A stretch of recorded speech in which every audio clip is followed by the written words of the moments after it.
जय बद्री केदारनाथ दोस्तों, बहुत बहुत स्वागत है आप लोगों का मेरे एक और YouTube वीडियो पे। तो दोस्तों आज 18 दिसंबर है और 17 दिसंबर तक के मेरे म्यूचुअल फंड पोर्टफोलियो अपडेट हो चुके हैं। तो चलिए बिना किसी देरी के लिए सबसे पहले शुरू करते हैं अपने इंड मनी ऐप के म्यूचुअल फंड पोर्टफोलियो से। तो इंड मनी ऐप के म्यूचुअल फंड पोर्टफोलियो में कल 3700 रुपये का नोशनल लॉस हुआ है और जो मुनाफा है वो घट के 39,000 हो गया है।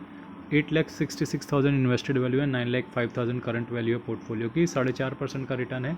दिसंबर में 45,500 की SIP लगी हुई है, जिसमें से 24,500 की SIP कंप्लीट हो चुकी है।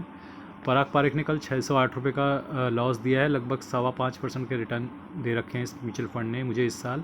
और आपकी जानकारी के लिए बता दूं कि ये म्यूचुअल फंड पोर्टफोलियो इसी साल जनवरी से बनाया है। निप्पॉन लार्ज कैप ने 396 का लॉस दिया है, लगभग 6.5% का रिटर्न है।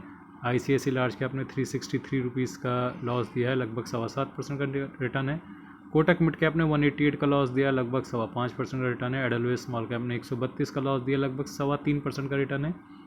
HDFC मिड कैप ने 56 रुपीज़ का लॉस दिया, लगभग 8.5% का रिटर्न है। एडलवेज मिड कैप ने 131 रुपये का लॉस दिया, लगभग 7.25% का रिटर्न है।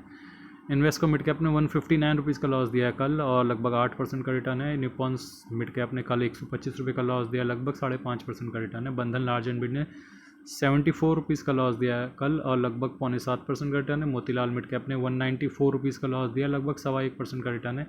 Invesco India large and mid ने 203 रुपये का लॉस दिया है कल, लगभग 5% का रिटर्न है। Bank of India small cap ने 178 का लॉस दिया है कल, नेगेटिव रिटर्न है थोड़ा सा। HSBC स्मॉल कैप ने 184 का लॉस दिया है, 0.1% नेगेटिव रिटर्न है। कोटक स्मॉल कैप ने 94 रुपीज़ का लॉस दिया है, 0.5% नेगेटिव रिटर्न है। कैनरा बैंक स्मॉल कैप ने 129 रुपये का लॉस दिया है, 2.25% का पॉजिटिव रिटर्न है।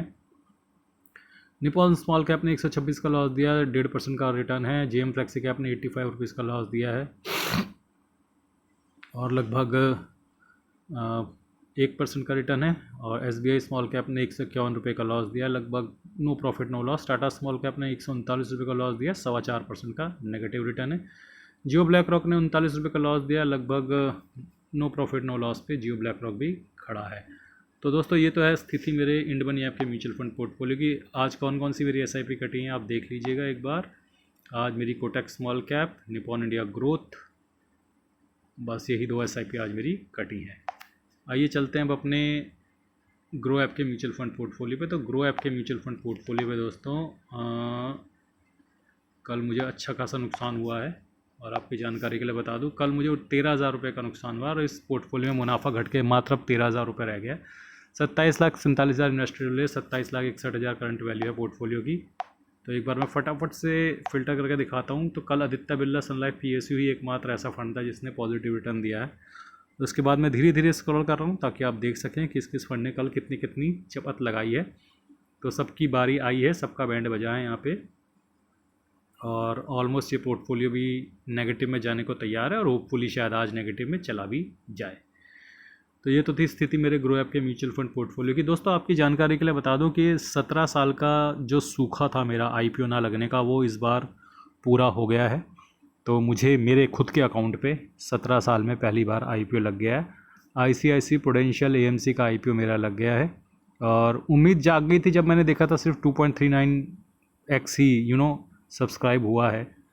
तब भी दोनों में से मेरी वाइफ के और मेरे अकाउंट में सिर्फ मेरे अकाउंट पे लगा और फाइनली 17 साल का जो एक सूखा था, जो एक श्राप था मेरे ऊपर, वो श्राप ख़त्म हुआ।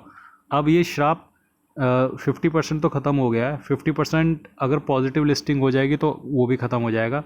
अब देखना ये है कि पॉजिटिव लिस्टिंग होती है या नहीं। 50% श्राप तो ख़त्म हो गया कि 17 साल का सूखा ख़त्म हुआ है और फाइनली ओपिनियन मास्टर जी को पहला IPO लगा है 17 साल बाद। तो उसके बारे में बात करेंगे, कल IPO की लिस्टिंग है, फिर देखते हैं। आइए चलते हैं अपने शेयर्स और ETF के पोर्टफोलियो पे। तो सबसे पहले आज मैंने थोड़ी सी कुछ बाइंग की। मोतीलाल ओसवाल हेल्थ, आज कोई ज़्यादा बाइंग अपॉर्चुनिटीज़ थी नहीं, तो ये 10 क्वांटिटी मोतीलाल ओसवाल हेल्थ की बाई करी है मैंने ETF की, और CPSC ETF की 10 क्वांटिटी बाई करी है। तो ज़्यादा कुछ आज बाइंग अपॉर्चुनिटी नहीं थी, फ्लैट मार्केट थी, तो मैंने भी कुछ खास ETFs में आज बाइंग भी नहीं करी है।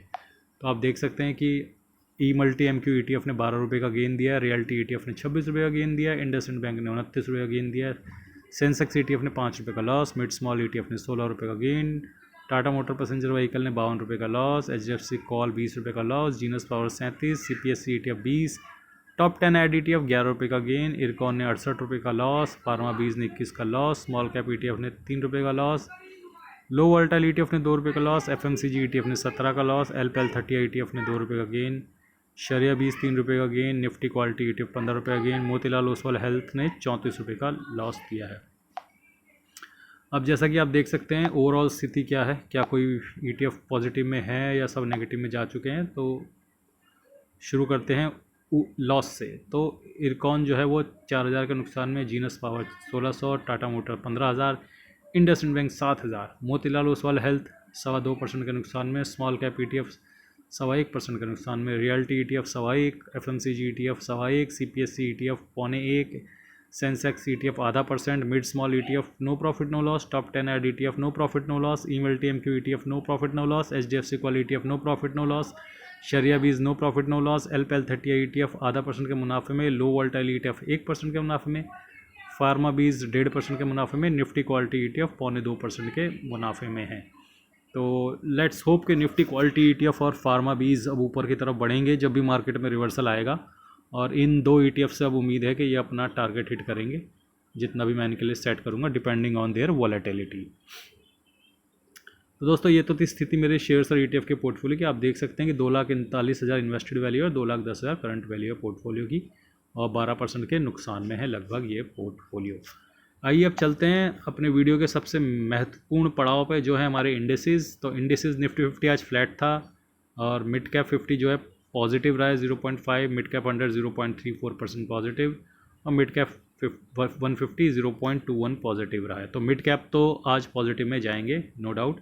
Small cap 100 0.13, small cap 50 0.21, small cap 250 0.11। तो small cap touch and go है, कुछ पॉजिटिव में चले जाएंगे कुछ नेगेटिव में चले जाएंगे, तो वो देखना पड़ेगा। लेकिन आज मोटा मोटा फ्लैटिश सा ही रिटर्न रहेगा, कुछ का पॉजिटिव में जा सकता है कुछ का नेगेटिव में जा सकता है, डिपेंडिंग कि आपके म्यूचुअल फंड ने कौन से शेयर्स ले रखे हैं।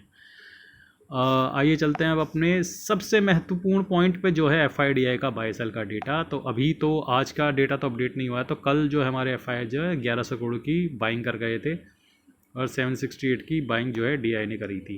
तो कई लोगों ने बोला था कि कोई ब्लॉक डील वगैरह हुई है, लेकिन कोई ब्लॉक डील वगैरह हुई नहीं है ऐसी कल। तो ये जेन्युइन बाइंग है FII की तरफ से, तो उन्होंने बाइंग करी है कल। तो सबको छकाते हुए उन्होंने कल बाइंग करी, और उम्मीद की जा रही है कि शायद आज भी बाइंग करी होगी उन्होंने, क्योंकि आज कोई ऐसा फॉल आया नहीं है और रुपये में भी थोड़ी सी इम्प्रूवमेंट हुई है, तो होपफुली आज भी बाइंग निकल कर आएगी। तो हाईलाइट ऑफ द डे यही है दोस्तों कि मेरा IPO लग गया है। तो कृपया कमेंट सेक्शन पे बधाइयाँ रुकनी नहीं चाहिए। जिस आदमी का 17 साल बाद IPO लगा है उसको कितनी बड़ी बधाई देनी चाहिए, मुझे लगता है आप लोगों को पूरी तरह से इस चीज़ का अंदाज़ा होगा। तो उसके हिसाब से बड़ी वाली बधाइयाँ दीजिएगा। और मैंने कुछ फ्लिपकार्ट के लिंक दे रखे हैं, अगर आप अपने मोबाइल स्क्रीन पे टैप करेंगे तो लेफ़्ट साइड बॉटम पे आपका प्रोडक्ट कोड दिखेगा, उसके अंदर आपको फ्लिपकार्ट के लिंक्स दिखेंगे। क्योंकि मेरा कंटेंट म्यूचुअल फंड से रिलेटेड रहता है, तो मैं म्यूचुअल फंड की बुक्स वगैरह वहाँ पे देता हूँ, लेकिन आप फ्लिपकार्ट के अंदर एंटर करके जो मर्जी चाहे वहाँ पे टाइप करके सर्च करके बाय कर सकते हैं। एक बार आप मेरे लिंक के थ्रू एंटर करते हैं तो उससे कोई फ़र्क नहीं पड़ता फिर आप क्या प्रोडक्ट बाय करते हैं। जब भी आप कोई प्रोडक्ट बाय करते हैं फ्लिपकार्ट से, आपके भाई को आधा 1% कमीशन मिलती है डिपेंडिंग ऑन द प्रोडक्ट। तो सपोर्ट करते रहिएगा दोस्तों, और लाइक शेयर और सब्सक्राइब करना मत भूलिएगा। यूट्यूब ने बोला है कि लाइक शेयर सब्सक्राइब करने के लिए बोला करो अपने सब्सक्राइबर्स को। तो आज के लिए बस इतना ही, धन्यवाद, गुड बाय, जय बद्री केदार।